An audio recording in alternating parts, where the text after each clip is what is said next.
سلامونه. په پاکستان هېواد کې خپلو افغان کډوالو ته سلامونه او نیک هیلې وړاندې کوم. نن د اختر لومړۍ ورځ ده په پاکستان هېواد کې او په نور دنیا کې دویمه ورځ ده. نو د اختر د ورځې په مناسبت ټولو کډوالو وروڼو ته د دې نیکمرغې ورځې مبارکي وړاندې کوم او زیاتو افغان کډوالو د فیسبوک، میسنجر او واتساپ، ټیک ټاک او انسټاګرام او ټویټر د لارې څخه مبارکۍ پیغامونه را لېږلي دي، په ټولو نه سوم رسېدلی. نو تاسو ته د دغه ویډیو کلیپ د لارې څخه د دغې نیکمرغې ورځې په خاطر باندې مبارکي وړاندې کوم. خدای پاک دې وکړي چې د اختر ښې شېبې ولرئ. خو حالانکې د افغان کډوالو حالات دا دی، تاسو وینئ خاص کر په پنجاب، سند او بلوچستان او خیبر پښتونخوا کې نن موږ ستاسې 11مه اخرنۍ ورځ ده، خاص کر د ECC کاډو دپاره. نو بیا هم زه د پاکستان حکومت، مرکزي حکومت او ملت ته د دې اختر په مناسبت باندې اول مبارکي وړاندې کوم او بیا مو غوښتنه ځینې دا ده چې زموږ دغه افغان کډوالو باندې چې کوم د ECC کاډونو درلودونکي دي، کوم ټیم تاسې ورته ټاکلی دی، نو د دغه اختر په خاطر باندې باید تاسې زموږ پر افغان کډوالو باندې رحم وکړئ او دغه ټیم چې کوم دوی ته ورکړل شوی دی دا کفایت نه کوي. دلته زیات په ښارو کې چې کوم افغان کډوال پراته دي ټلیفونان راسره کوي، حال احوال کوي، یا موږ تاسې د سوشل میډیا د لارې څه وینو او د دوی غوښتنه هم دا ده چې باید موږ ته وخت راکړل شي تر څو دوی د خپل 40 کلن ژوند ښه په عزت باندې سره راټول کړي او خپل هېواد ته ولاړ شي. نو بیا مې هم د افغانستان د اسلامي امارت خاص کر د کډوالو د وزارت څخه دا غوښتنه ده که چیرې پاکستان حکومت خپل په خبره کې جدي وي، مخکې هم موږ پر دې باندې خبرې کړې دي، خو بیا مې هم د دغه اختر په مناسبت باندې چې په اختر کې اکثره د حکومتي چارواکو د خوا څخه یا د رئیس جمهورانو د خوا څخه شفقت تاته پر قیدیانو باندې کېږي چې په زندانو کې کوم قیدیان پراته وي، په زرګونو قیدیانو مدعا ورکمیږي او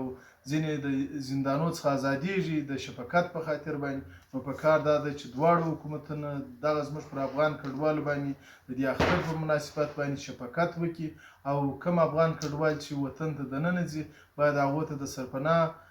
په جوړولو کې، د مځکې په ورکولو کې او دوی ته د سہولیات په ورکولو کې باید تاسې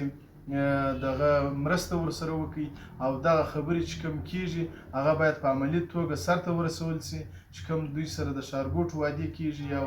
اعلانونه ورته کېږي دا باید په عملي ډول باندې افغان کډوالو ته وښودل شي او ورکړل شي. نو بیا هم زه د پاکستان د حکومت او د افغانستان د حکومت د دواړو څخه په اسلامي یا انساني لحاظ باندې دا غوښتنه ده ځینې چې تاسې خپل په مابینځ کې ورورګلوي، اسلام پالنه باید برقراره وساتئ چې دلته هغه قوتونه چې کوم د مسلمانانو په مابینځ کې نفاق راولي یا د دوو ګاونډیانو په مابینځ کې کوم نفاق راولي باید دوی ته وخت ورنه کړل شي او دغه نه بیلیدونکی کوم د پاکستان او د افغانستان د جغرافیه جوړښت دی دا باید برقراره وساتل شي. نو بیا هم ټولو افغان کډوالو څخه مې دا هیله او غوښتنه ده چې باید زموږ هر وخت کې چې کوم ژوند دلته زندگی ده باید موږ یې په سوله او امن سره وکړو او د پاکستان د حکومت او ملت څخه دا غوښتنه ده چې موږ ته وخت راکړي او زموږ پر دغو کډوالو باندې شفقت وکړي. خو یوه خبره بیا هم کوم، بله ورځ ما ویډیو کړې وه، په هغه ویډیو کلیپ کې ما د IOM ته یوه خبره کړې وه. IOM اوس دا ور د IOM د کاډو نوبت دی، باید دغو افغان کډوالو ته امتیازات ورکړل شي کوم چې په کیمپو کې پراته دي یا پر برمو پراته دي یا پر لیرو پرتو سیمو کې پراته دي یا د جایدو دا دوه خلکو جلا مسله ده. خو دغه خلکو ته باید د چکن سہولیت ورکړل شي او په دغه 1000 روپۍ چې کوم دوی بارډر کراسوي یا در پولې وراوړي هغه 1000 روپۍ چې ورکول کېږي دا د دوی کفایت نه کوي. نو په کار دا ده چې دغه افغان کډوالو ته دوی امتیاز ورکړي. اوس تېره ورځ ما د بلوچستان د پښین ضلعې د تراټې خبره کړې وه، دلته IOM والا او د دوی پارټنر چې کوم دي شریکان راځي ژړو کاډو والا ته وایي چې دغه موږ تاسو ته ستاسې په سرایو کې کامرې در جوړو. نو هغه نن زموږ ټیم پرې کېږي ته کامرې څنګه جوړوي؟ نو په کار دا د یو سر باندې هلته وایي چې موږ سره بودیجه نشته او دلته بیا بودیجه شته. نو زموږ افغان کډوال یو قسم په ټینشن کې اچولي چې اوس د حکومت د ومني که د IOM د ومني چې پوس ولي یا د دوی د پارټنرز د ومني چې موږ ستاسې سره دلته مرسته کوو. نو په کار دا ده چې دغه زموږ مسله د یو میکانیزم د لارې حل شي، نه یوازې دا زموږ غوښتنه ده بلکې د حکومتو هم دا غوښتنه ده، د اقوام متحده هم دا غوښتنه ده د حکومت پاکستان څخه. نو په کار دا ده چې دغه اسلامي شفقت په خاطر باندې زموږ د افغان کډوالو مشکلات واوري او یو حل لاره ورته